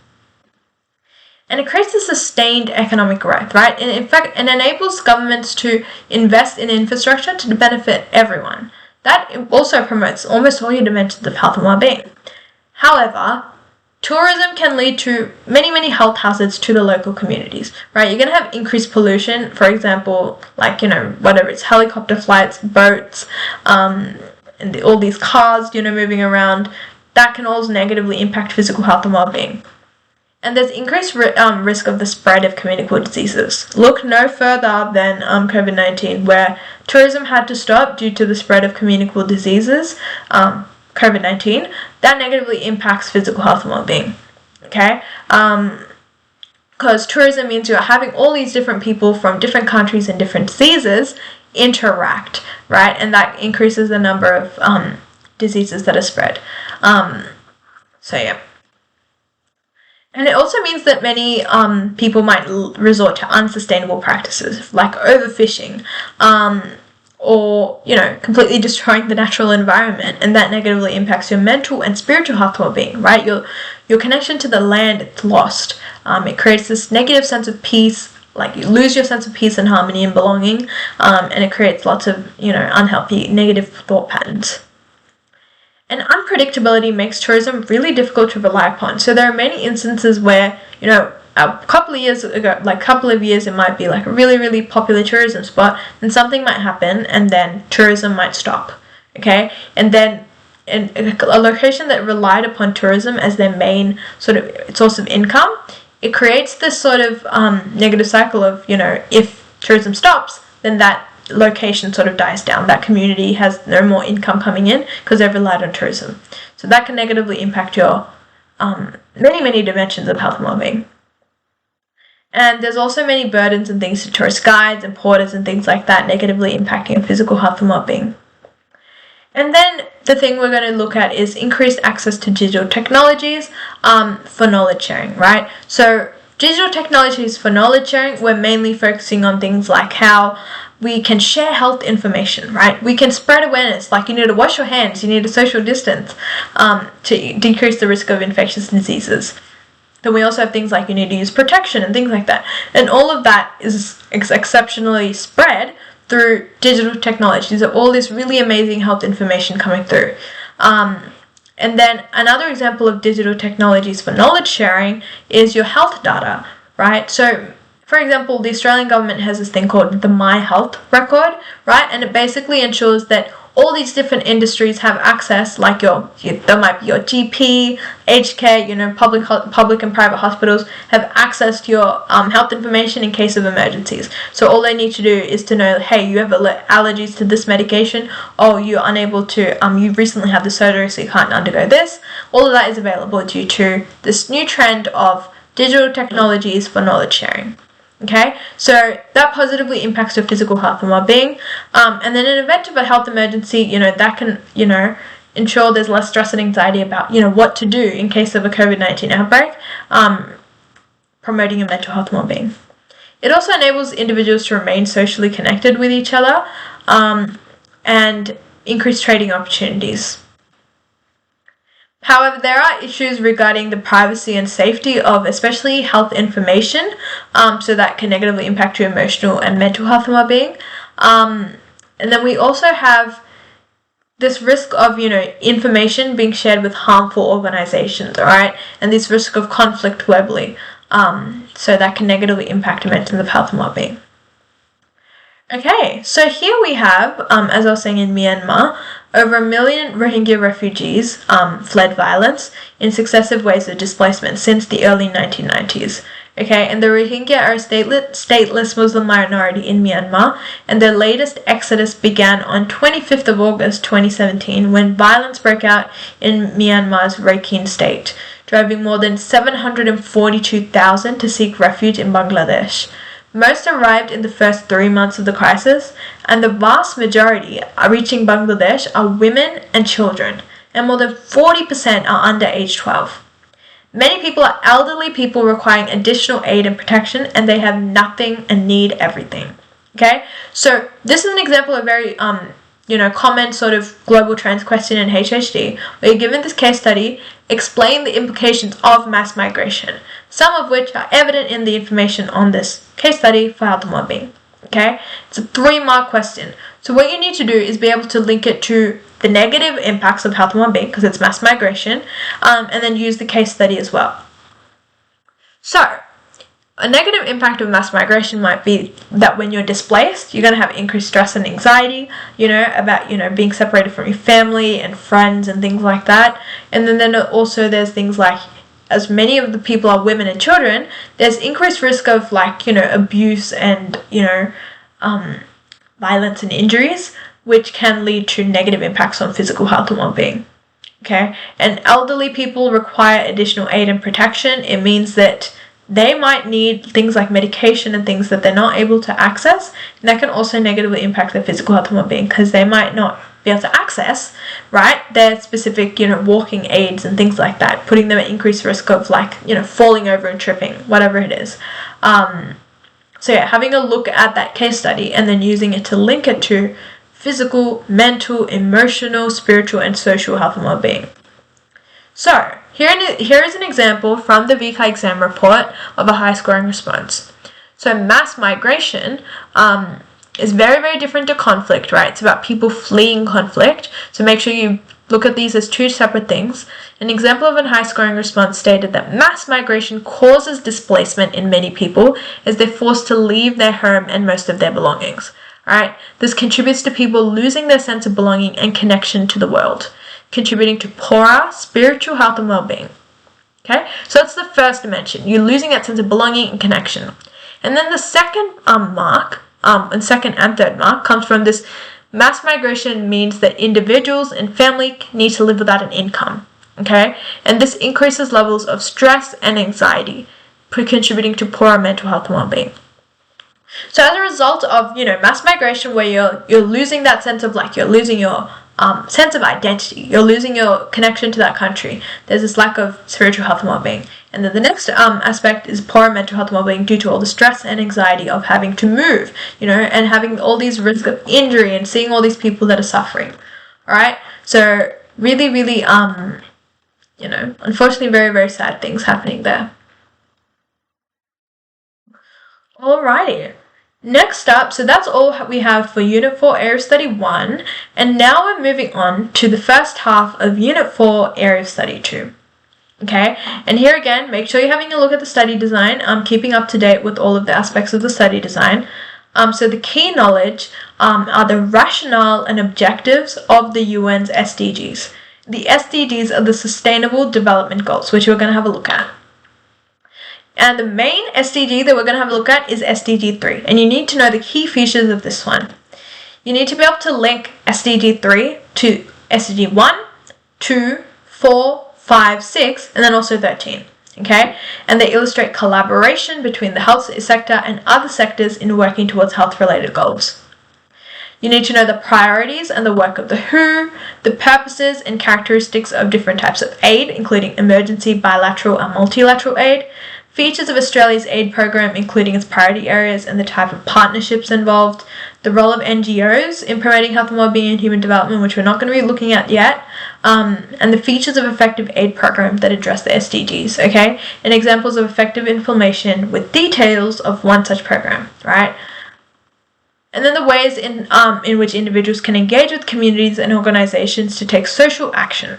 Okay, so these are all the things you need to know for Unit 4 Study 1. We're not going to have a look at all of these, just in the interest of time, but we are going to be having a look at most of these, alright? So making sure that you sort of, especially as you reach the SAC, you check off all of these and make sure that you, I like to use the traffic light system where I'd, have red, orange and green to know which areas I needed to work on, and then just working on that part. So I wasn't just redoing the questions that I was unsure about.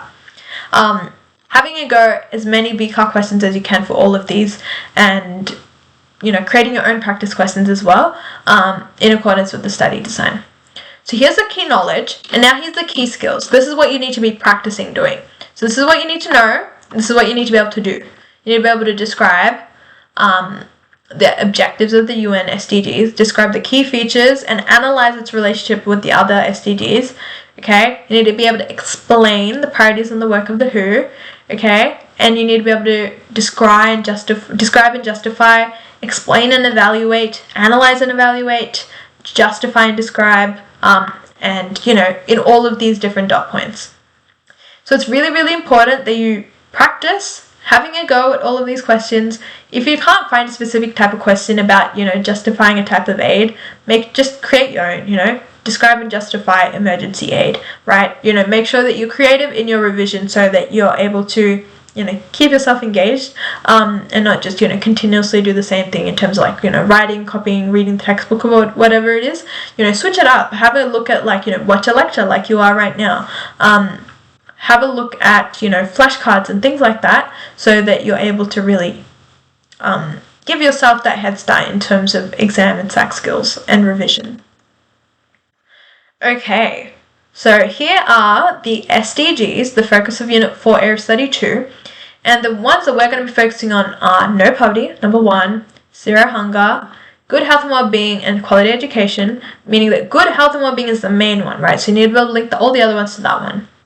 Then we're having a look at gender equality and clean water and sanitation.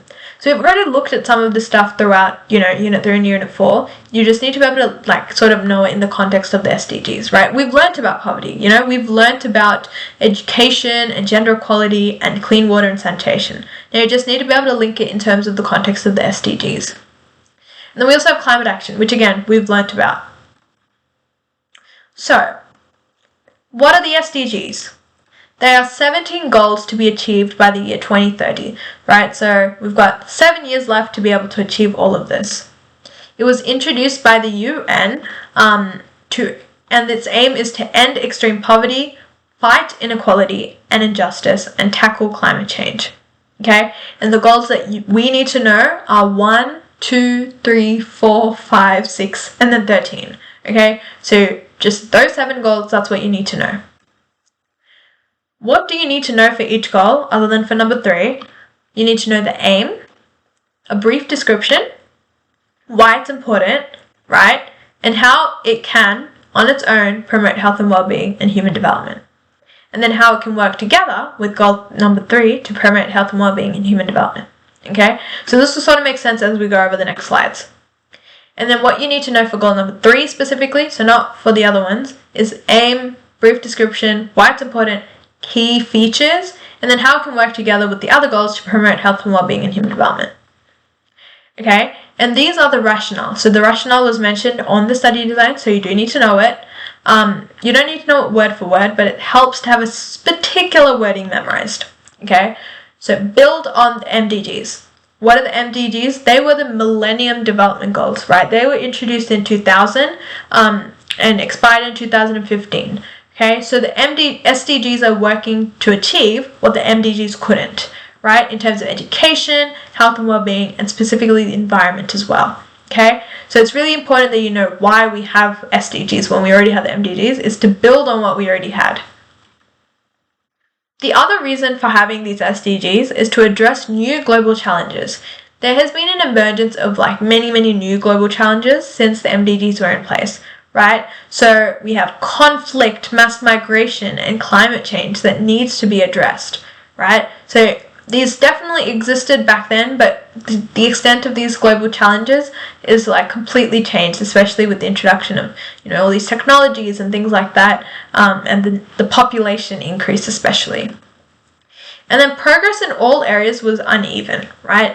So several groups were disadvantaged, particularly those who were poorer, female, young, disabled, specific races, and specific places in the world. And this needed to be addressed. We needed to make sure that all people had equal access to the achievements from the SDGs and MDGs. Okay, so those are the rationale. Okay, so these are the 3 rationale, the reasons why we have these. And these are the objectives. Okay, we've got end extreme poverty. We've got fight inequality and injustices and address climate change. So you need to know this, the reasons why we have them, and then you need to know what we are hoping to achieve, right? We want to end extreme poverty, which is the number of people, living under a certain type of, a certain number of dollars per day, okay? We've got fight inequality and injustices and address climate change. And you definitely need to know these as they are very popular identify questions, so make sure that you know these really well. Alright, so the United Nations established the Sustainable Development Goals back in 2015, and the goals are underpinned by the 3 dimensions of sustainability: social, environmental, and economic, okay? So part A is asking, what are 2 other objectives other than end extreme poverty, and explain why each objective is important, okay? It's 4 marks. So, what are the other 2 objectives? If we have a look here, it is fight inequality and injustices and address climate change. So why is fighting inequality and injustices really important? To ensure that each individual in the world has equal access to all of the benefits from progress from the MDGs and SDGs, right? To ensure that each individual is treated the same in the world, that's why it's important. And then climate change is really, climate action is really important, to address climate change. It's because we need to ensure that we know that we continue to have our Earth available to us, right? So you need to be able to explain why ending climate change and addressing climate change is really, really important. So, a common error was to state the names of the SDGs instead of the objectives, right? So, you're not supposed to talk about SDG 13, which is about climate change. You're supposed to talk about the objectives, right? So, a high-scoring response had the precision of talking about fight inequality and justice, as important as the inequalities around the world can cause conflict, a lack of rights in certain communities such as LGBTQ+, and lack of power in women due to inequalities. Okay, so they need to be addressed. And then tackle climate change is important as rising sea levels are causing environmental sea issues. Changing weather patterns can result in a lack of crops, leading to malnutrition and things like that. Okay, so we need to be able to save the environment for the future. So if you're able to talk about why addressing climate change is important and why, ensuring that everyone is, no one has inequality and injustice, then you're able to get 4 marks. Alrighty. So, here we come down to the big bad, SDG 3, right? The really, really important Sustainable Development Goal that we're going to be focusing on. So, SDG 3 is called Good Health and Wellbeing, and its aim is to ensure healthy lives and promote well-being for all at all ages. For all at all ages. Okay, and the key features are to reduce global maternal mortality, okay, and preventable deaths of newborns and children under 5 years of age, and end epidemics of AIDS, tuberculosis, malaria, hepatitis, and other communicable diseases. Okay, and then reduce premature mortality from non-communicable disease. So if you remember, communicable diseases are things that can be spread, from one another, whereas non-communicable diseases are like non-infectious diseases. Okay, so think about your your CBD, your cancers. Those are things that cannot be transferred from people, and we're trying to end these epidemics and reduce premature mortality. So another key feature is promoting mental health and well-being. Okay, reducing the prevalence of mental health conditions, reducing global deaths and injuries from road traffic accidents, and ensure universal access to sexual and reproductive healthcare services, achieving universal health coverage, and strengthening the prevention and treatment of substance abuse. Okay, so although the phrase health and well-being is featured in this SDG's name, this does not relate to the 5 dimensions at all. This is what we're talking about. We're talking about it in terms of SDG 3, reducing global maternal mortality, ending epidemics of communicable diseases, non-communicable diseases, mental health and well-being, etc. So 2 different things. Make sure you don't start talking about health and well-being dimensions when you see this specific wording of good health and well-being.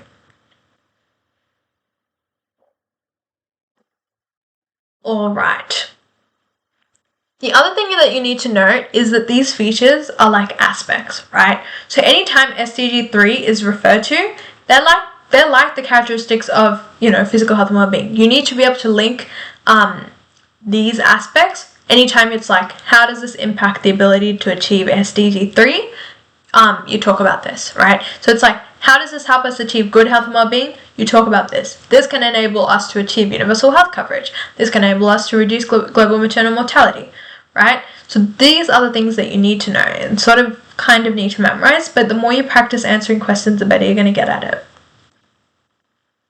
So, maternal mortality rates are really, really high, especially in developing countries.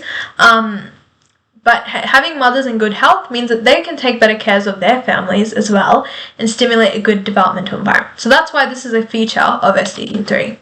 And then children often die from easily preventable diseases like malaria, pneumonia, diarrhea, and this can easily be prevented through vaccines, healthcare, clean water, and sanitation.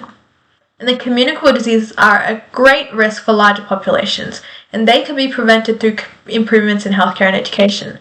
And non-communicable diseases are preventable and not only need a greater focus, usually through government efforts to reduce as much as possible. So these are our 4 main focuses, which is children dying from preventable diseases, maternal mortality rates, communicable and non-communicable diseases. So VCA has made much more of a focus on SDG 3 and how the other SDGs essentially all link back to it, right? So from 2018 onwards, there's a lot of questions focusing on this sort of aspect, and that's what you really need to know, right? So always be able to link it back to SDG 3, good health and well-being. Right, so keep that in mind when we're having a look at these. So, what is SDG 1? No poverty, right? So it's basically aiming to end poverty in all forms everywhere over the next 15 years, okay? And the description aims to eradicate extreme poverty, currently measured as people living on less than $1.90 a day. And it aims to reduce poverty by at least half, right? And that's by implementing social protection system.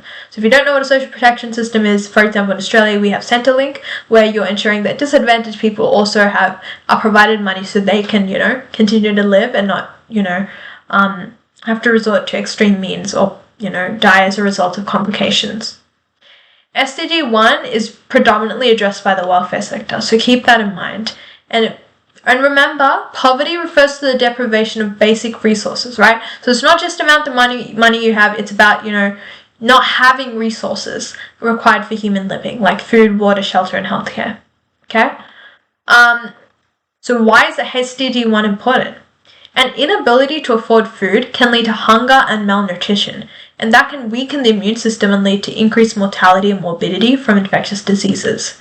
It can also lead to this inability to afford healthcare, a lack of vaccination and things like that. Lack of access to clean water and sanitation can lead to waterborne diseases. So things like your cholera, your typhoid, and things like that. And that can lead to more mortality. And how can working towards it improve health and well-being in human development globally? So not SDG 3, we're looking at human development and health and well-being.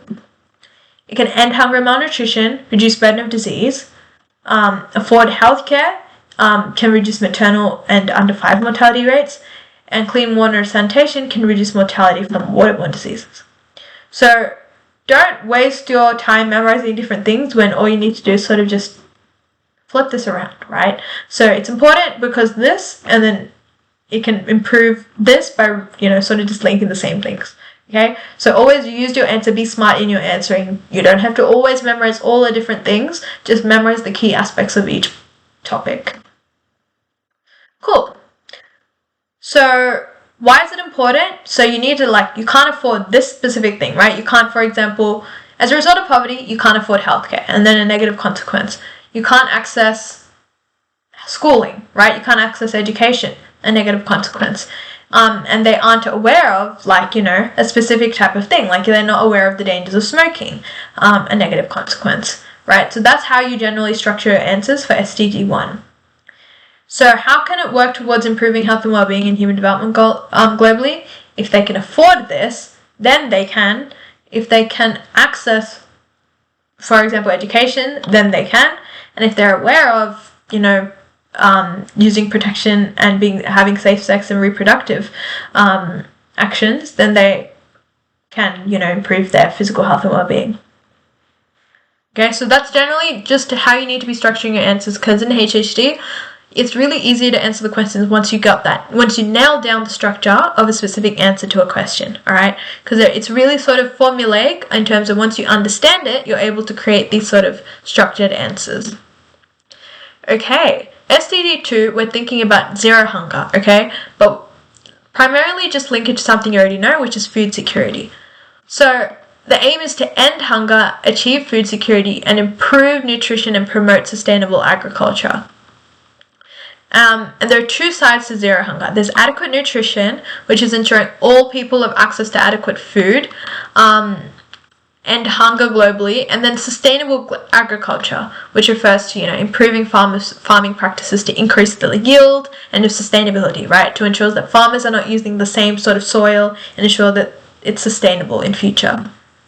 And also to increase agricultural productivity and implement sustainable and resilient agricultural practices. Okay, so this is predominantly addressed by the agricultural and nutrition sectors of government. SDG 4 then refers to quality education, okay, and its aim is to ensure inclusive and equitable quality education and promote lifelong learning opportunities for all. And the aim is for all boys and girls to have equal access to high quality, free and equitable education, right? You want to build and upgrade those education facilities, increase the number of youths and adults with, technical and vocational skills for employment, and eliminate gender disparities in education, right? Because as currently too many girls and women do not have access to education, so we're trying to eliminate those gender disparities. And ensure all people receive education to achieve literacy and numeracy, because there's a huge population of the world who cannot read or write or count. So we need to ensure that those people get access to education.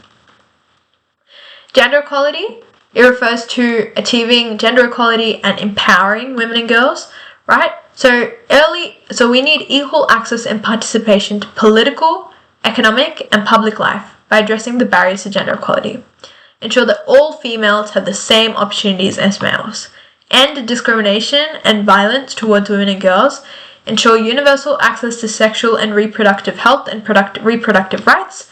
And ensure women's full and effective participation in decision-making at all levels of life, so that women are making their own decisions for their own lives rather than other people interfering. Clean water and sanitation, its aim is to ensure availability and sustainable management of water and sanitation for all. Okay, and this is more addressed by the water and sanitation sectors. So this is to ensure that everyone has access to safe and affordable water and sanitation. right? We need sanitation facilities, and we also need to invest in adequate infrastructure and encourage hygiene practices. All right, to promote the safe reuse of water globally. So we're not wasting water, we're reusing water, but we're not reusing contaminated water. And then climate action, addressed by the climate sector, aims to take urgent action to combat climate change and its impacts. Okay, and the description is we need to strengthen resilience and adaptive capacity to climate-related hazards and natural disasters, right? So bushfires, floods, droughts, everything. Have a plan to alleviate climate change's effects, right, through national policies, strategies, and planning, right? So, for example, if there are neighbor nations that are, for example, relocating, having plans to help alleviate the stresses caused by them having to relocate, especially for low and middle income countries, because they are disproportionately affected compared to high income countries by climate change, and to improve education and awareness to mitigate climate change. Okay, so those are the 7 sustainable development goals that you need to know, right? So now we have a VCAR question, so question 7CII from 2018, and it asks you to explain how actions taken to achieve SDG 4, which is quality education, could assist in achieving SDG 3. So remember, SDG 3 is good health and well-being, and that's the one where the key features are, reducing maternal mortality rates, reducing under 5 and children mortality rates, ensuring that communicable diseases and non-communicable diseases, those epidemics are ended. Okay, so how could quality education assist in achieving that? Well, one impact of having quality education is that it can lead to more awareness about, safe reproductive practices and, birthing practices, and that can lead to lower fertility rates in many countries and reducing the number of, young women being married off and having, babies at a young age, right? Because that's very, very risky when many, many young children are having babies. There's increased risk of maternal mortality. So that can assist in achieving SDG 3 because it can reduce the number of maternal mortality. Right, and then another aspect of SDG 3 you could talk about is, your non-communicable diseases. So quality education, people can attain jobs, right? Because if you have education, you're more able to get employment. Then you can earn an income and you're more able to afford good quality food, fitness and things like that, reducing the risk of, non-communicable diseases like CVD and things like that. Okay, and same with communicable diseases, you're more likely to be able to access healthcare when you have quality education at a young age, meaning that you can sort of diagnose and treat your conditions early on, reducing the risk of mortality due to communicable diseases. So those are the sort of 3 things that you could link to SDG 3 to, but obviously there are many, many things you can talk about. But VCAR has stated here that many students struggle to provide the necessary understanding. Okay, so you need to link at least one component of SDG 4 to a specific feature of SDG 3. So here, SDG 4, quality education, addresses the importance of girls and boys around the world having equal access to high quality education. Okay, so needed for meaningful employment. So when girls and boys around the world have access to high quality education, they're likely to have high levels of health literacy and be aware of the safe sexual practices. Okay, that can reduce the risk of these children contracting STDs such as HIV, reducing the spread of HIV/AIDS. Okay, and that assists with the achievement of key feature and epidemics of communicable diseases in SDG 3. So this student has focused on one particular feature of SDG 3, which is to end epidemics of communicable diseases, and then really fleshed out their answer to get those 3 marks. So it's a really, really high scoring response. So I recommend, structuring your answer in a similar way. Where when you're brainstorming, of course, you have all these different ideas about SDG 4 and SDG 3 linking together, but your actual answer, having that level of depth is really what gets you over the, be able to get like the best marks. Then we have the work of the WHO, right? So the World Health Organization, which we're all familiar with thanks to COVID, develops policies to assist countries to take action to promote health and well-being, monitors health and well-being and health and well-being trends, and conducts research in providing health and well-being information, and sets global norms and standards, and monitors their implementation. Okay, so they do lots and lots of different things, and you just need to be able to know 1 or 2 of the works of the WHO, what they actually do. Okay, and then we have the priorities of the WHO. So they address health emergencies, they build resilience in the event of outbreaks, right? They promote healthier populations, okay? And they achieve universal health coverage so that all people have access to health services without facing barriers. So what does achieving universal health coverage mean? Means that all people have access to quality healthcare facilities. So they address the service access and quality, the workforce, medicines, vaccines, health products, government, finance, health information, and systems. So that WHO is trying to aim to achieve all of this by addressing these specific things.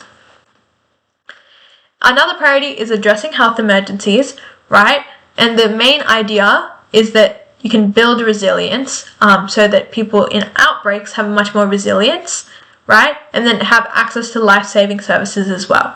Right, so the first part is to prevent those things from happening in the first place, prevent disasters happening, and the second is in the case of disasters, this is what needs to happen, right? Access to life-saving services.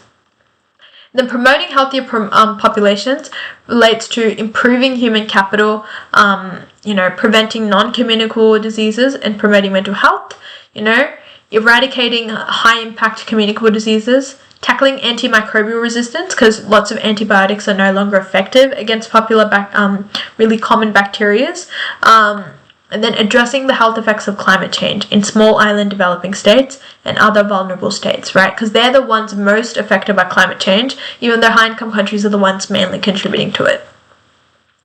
Okay, so those are our three WHO priorities.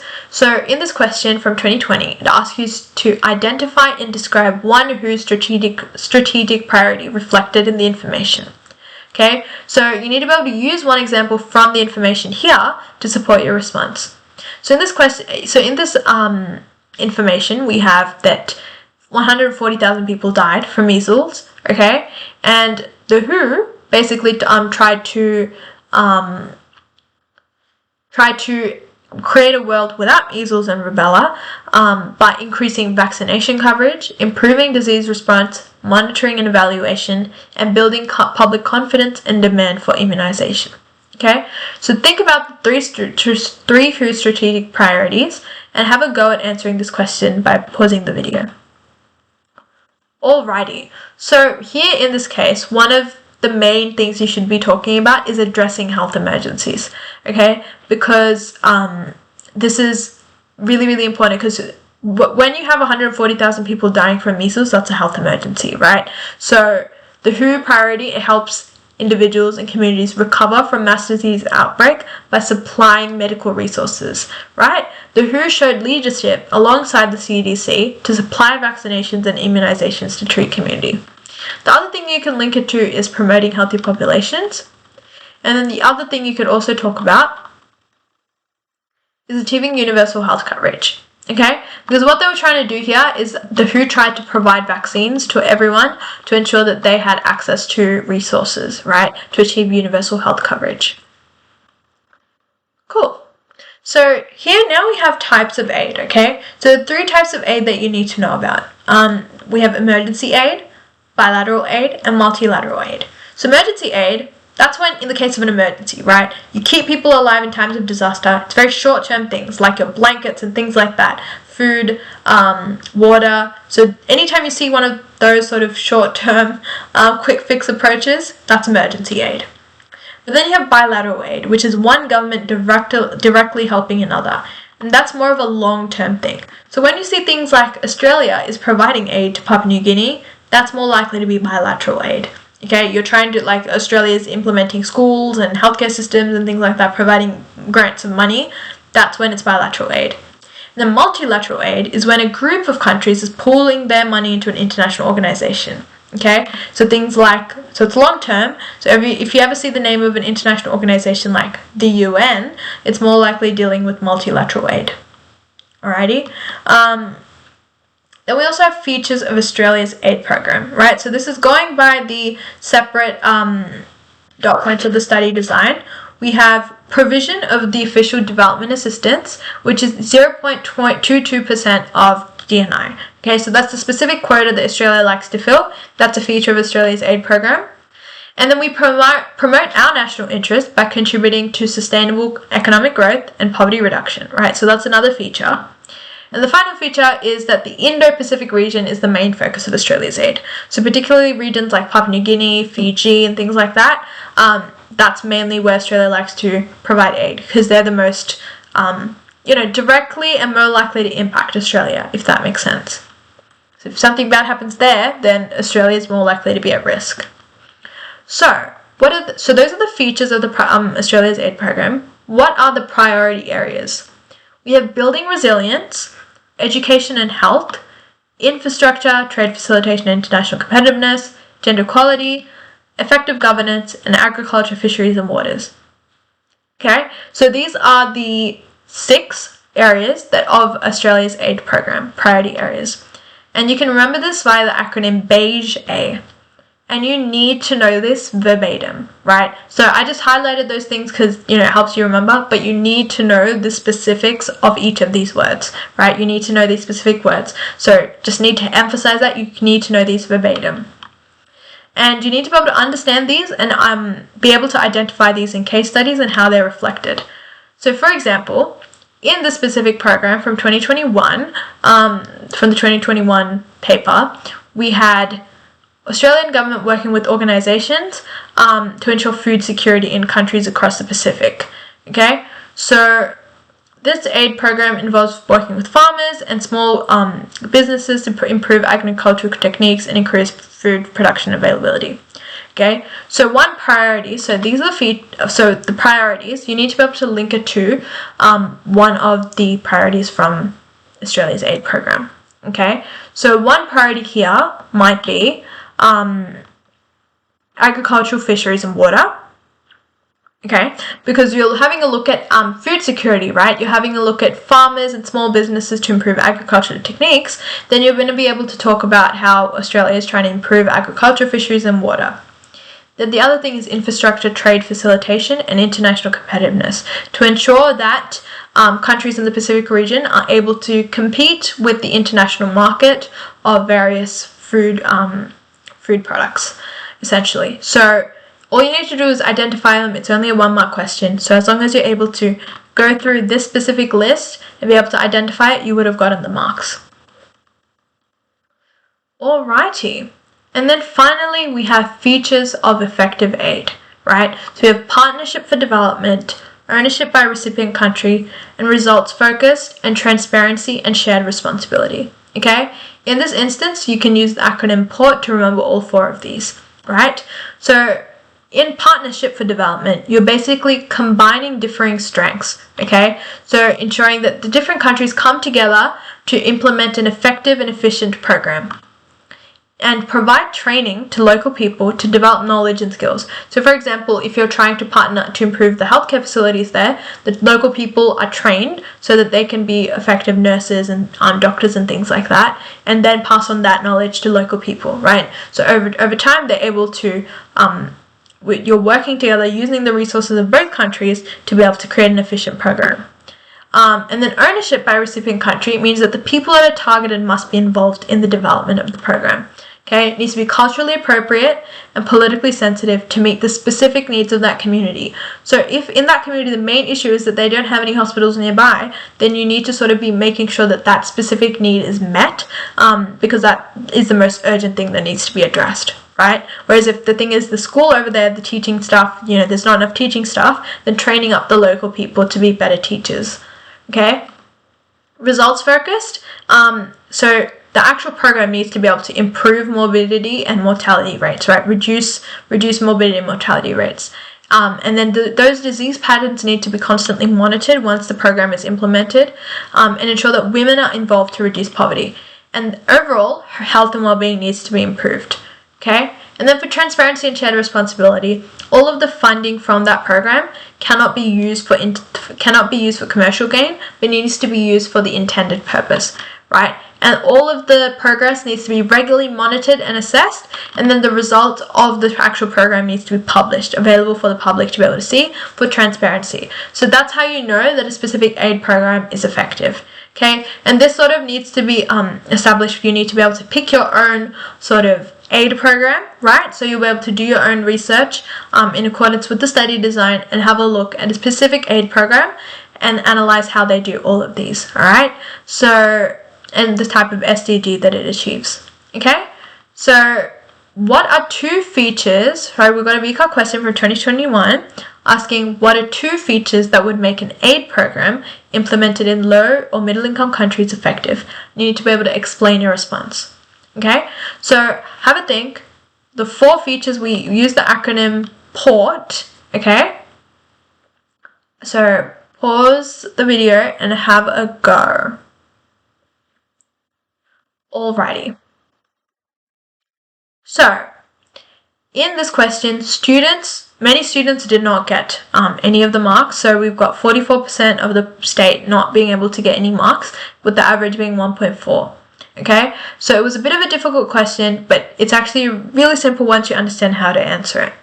So students weren't awarded a mark for identifying the feature, but for explaining how it could make the program effective. Right, simply stating the feature, stating partnership for development and things like that, without explaining it, means that you won't get the marks. So there's no set list of features, but you need to be able to understand how it works, right? So here we have one effective feature of an aid program being partnership. This includes being tailored to the needs of the recipient country and not merely the donor country, right? So if all you're doing is meeting your own needs by, saying, hey, I gave some money to a country, that's not ownership, okay? And then ownership includes educating the low or middle income country, ensuring that once the aid ceases, you can continue to have an effect, right? So that the country is no longer reliant on your aid, leading to self-sufficient countries and long-term sustainable human development. And then the other feature of an effective aid program is partnership / collaboration between various groups, right? So such collaboration enables for shared expertise and knowledge, making it an effective program with the best possible outcomes, okay? Partnerships allow for greater funding to be provided, ensuring adequate resources are available, making for good health outcomes and an effective program. So here we're focused on partnership, we focused on ownership, okay? And it specifically talked about ensuring that countries become self-sufficient, right? And that the needs of the recipient country are met. And also that shared expertise and knowledge is enabled, right, to ensure that there's the most effective program with the best possible outcomes, right? So it's a really good answer in terms of explaining the effective features of an effective aid program. Alrighty. So thank you so much for joining the lecture today.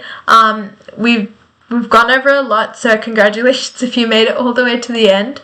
We've learned all about high, middle, and low-income countries, impact as factors on health status, sustainability, human development, SDGs, the WHO, Australia's aid program, right? If you made it all the way to the end, really, really good job.